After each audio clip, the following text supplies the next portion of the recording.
আসসালামু আলাইকুম। লালমনিরহাট জেলার কালীগঞ্জ উপজেলায় কাজিরহাট এলাকায় এক অসহায় ব্যক্তির আহাজারি কান্না। এই দেখেন, দুই সন্তানের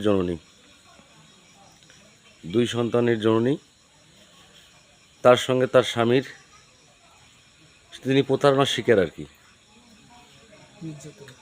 নির্যাতনের শিকার, প্রতারণার শিকার, বারবার প্রতারণার শিকার হয়ে আসে স্বামীর কাছ থেকে। দুইজন সন্তান ফুটফুটে, দেখেন কত সুন্দর দুজন বাচ্চাকে রেখে আবার স্বামী বিয়ে করে, গোলজার হোসেন। তাই এনারা চাচ্ছে এদের উপদেষ্ট বিচার হোক। আপনারা কি চাচ্ছেন যে ওদের উপর বিচার হোক? হ্যাঁ, আপনার স্বামীর বিচার হোক আপনি চাচ্ছেন?